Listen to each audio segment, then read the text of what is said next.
What is Bitcoin?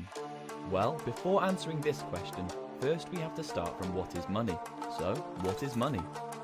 Money is a technology invented not 400 years, not 4,000 years, but much earlier, ever since people started to trade for valuable things.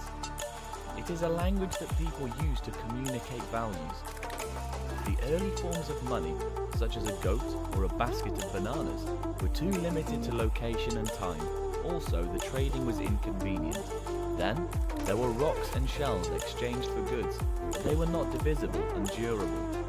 It takes hundreds of thousands of years for the precious metals such as silver and gold to come up as a truly transformational form of money that not only has intrinsic value, but is portable, divisible, durable, fungible, and scarce. After thousands of years using precious metals, the first paper money started to emerge, also known as the fiat currency. It took hundreds of years for the world to adopt it because people were freaked out how you can trade something that has no intrinsic value like paper to gold and silver. Fiat currencies are very easy to transport and circulate, so it helped to boost human civilization into a fast developing era.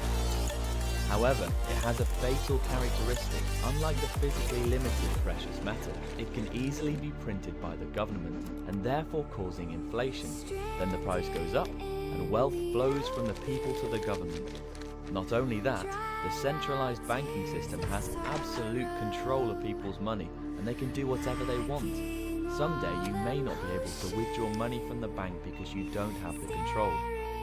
Now, there is Bitcoin, coming out along with the rapid development of digital and network technology. It sounds like a digital currency, but it is not just a digital currency. Actually, we already have digital currency that we use every day. Online transactions, credit cards, electronic checks, they are all digitalized fiat currency. Bitcoin is called a cryptocurrency, and that is very different from fiat currency, because everything a currency has, portable, divisible, durable, and fungible. On top of that, it has a limited number of supply, just like gold, and it is decentralized. No one controls it.